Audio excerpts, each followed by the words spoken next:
ಎಲ್ಲರಿಗೂ ನಮಸ್ತೆ. Lakshmi's life style and ರೆಸಿಪೀಸ್ಗೆ ಸ್ವಾಗತ. ರೊಟ್ಟಿ ಚಪಾತಿ ಪೂರಿ ಎಲ್ಲದಕ್ಕೂ ಕೂಡ ತುಂಬಾ ಹೊಂದ್ಕೊಳ್ಳುವಂತಹ ಈ ಈರುಳ್ಳಿ ಸಾಗುನ ಒಂದ್ಸರಿನಾದರೂ ಟ್ರೈ ಮಾಡಿ.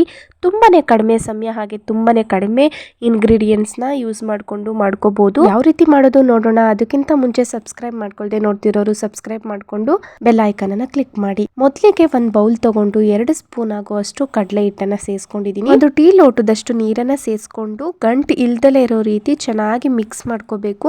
ನೋಡಿ, ಈ ರೀತಿ ಚೆನ್ನಾಗಿ ಮಿಕ್ಸ್ ಮಾಡ್ಕೋಬೇಕು. ಒಂದು ಕೂಡ ಗಂಟು ಇರಬಾರ್ದು. ಈ ಕನ್ಸಿಸ್ಟೆನ್ಸಿಗೆ ಮಿಕ್ಸ್ ಮಾಡ್ಕೊಂಡು ಎತ್ತಿಟ್ಕೊಬಿಡೋಣ. ನಂತರ ಸ್ಟವ್ ಆನ್ ಮಾಡ್ಕೊಂಡು ಒಂದು ಕಡಾಯಿಯನ್ನ ಇಟ್ಕೊಂಡು 2 ಟೇಬಲ್ ಸ್ಪೂನ್ ಆಗುವಷ್ಟು ಎಣ್ಣೆನ ಸೇರಿಸ್ಕೊಂಡು 1/4 ಟೀ ಸ್ಪೂನ್ ಆಗುವಷ್ಟು ಸಾಸಿವೆ ಸಿಡಿದ ನಂತರ 1 ರೆಕ್ಕೆ ಕರಿಬೇವಿನ ಸೊಪ್ಪು ಜೊತೆಗೆ 5 ಹಸಿಮೆಣಸಿನ್ಕಾಯಿನ ಉದ್ದುದಾಗಿ ಹಚ್ಚಿಟ್ಕೊಂಡು ಸೇರಿಸ್ಕೊಂಡಿದ್ದೀನಿ. ಇದನ್ನ ಸ್ವಲ್ಪ ಚೆನ್ನಾಗಿ ಫ್ರೈ ಮಾಡ್ಕೊಳ್ಳೋಣ. ಹಸಿಮೆಣಸಿನ್ಕಾಯಿನ ಎಣ್ಣೆನಲ್ಲೇ ಫ್ರೈ ಮಾಡ್ಕೊಳ್ಳೋದ್ರಿಂದ ಗ್ಯಾಸ್ಟ್ರಿಕ್ ಎಲ್ಲ ಆಗೋದಿಲ್ಲ. ನಂತರ 2 ದಪ್ಪ ಈರುಳ್ಳಿಯನ್ನ ಉದ್ದುದಾಗಿ ಹಚ್ಚಿಟ್ಕೊಂಡಿದ್ದೆ, ಅದನ್ನು ಕೂಡ ಸೇರಿಸ್ಕೊಂಡು ಚೆನ್ನಾಗಿ ಫ್ರೈ ಮಾಡ್ಕೋಬೇಕು.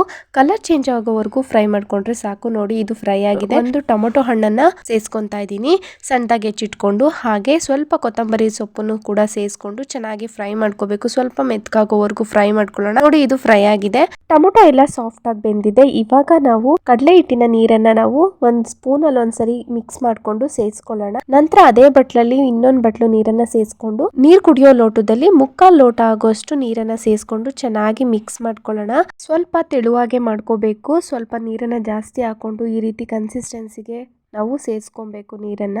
ಯಾಕಂದ್ರೆ ಬೆಂದು ಇದು ಸ್ವಲ್ಪ ಗಟ್ಟಿ ಆಗ್ಬಿಡುತ್ತೆ. ನಂತರ ರುಚಿಗೆ ತಕ್ಕಷ್ಟು ಉಪ್ಪನ್ನ ಕೂಡ ಸೇರಿಸ್ಕೊಂಡು ಚೆನ್ನಾಗಿ ಮಿಕ್ಸ್ ಮಾಡ್ಕೊಂಡು 3 ರಿಂದ 4 ನಿಮಿಷ ಕುದಿಸ್ಕೊಂಡ್ರೆ ಸಾಕು, ರೆಡಿ ಆಗ್ಬಿಡುತ್ತೆ. ನೋಡಿ, ಇಲ್ಲಿ 3 ರಿಂದ 4 ನಿಮಿಷ ನಾನು ಕುದಿಸ್ಕೊಂಡಿದ್ದೀನಿ. ಈಗ ಯಾವ ತರ ಆಗಿದೆ ಕನ್ಸಿಸ್ಟೆನ್ಸಿ ಅಂತ ನೋಡಿ. ಈ ರೀತಿ ಕನ್ಸಿಸ್ಟೆನ್ಸಿಗೆ ಬಂದಾಗ ಆಫ್ ಮಾಡ್ಕೊಬಿಡೋಣ. ಯಾಕಂದ್ರೆ ತಣ್ಣಗಾದ ನಂತರ ಇನ್ನೂ ಸ್ವಲ್ಪ ಗಟ್ಟಿ ಅಂಶ ಬರುತ್ತೆ. ನೋಡ್ತಿರ್ಬೋದು ಯಾವ ರೀತಿ ಆಗಿದೆ ಅಂತ. ಈ ಕನ್ಸಿಸ್ಟೆನ್ಸಿ ಕರೆಕ್ಟ್ ಆಗಿದೆ. ಪೂರಿ ಚಪಾತಿ ರೊಟ್ಟಿ ಎಲ್ಲದಕ್ಕೂ ಕೂಡ ತುಂಬಾನೇ ಕಾಂಬಿನೇಷನ್ ಚೆನ್ನಾಗಿರುತ್ತೆ. ಒಂದ್ಸರಿನಾದರೂ ಟ್ರೈ ಮಾಡಿ. ಹೇಗಿತ್ತು ಅಂತ ಕಮೆಂಟ್ ಬಾಕ್ಸ್ನಲ್ಲಿ ಕಮೆಂಟ್ ಮಾಡೋದನ್ನ ಮರಿಬೇಡಿ. ವಿಡಿಯೋ ಇಷ್ಟ ಆಗಿದ್ದಲ್ಲಿ ಲೈಕ್ ಮಾಡಿ, ಶೇರ್ ಮಾಡಿ, ಹಾಗೆ ಸಬ್ಸ್ಕ್ರೈಬ್ ಮಾಡ್ಕೊಂಡು ಸಪೋರ್ಟ್ ಮಾಡಿ. Thank you for watching.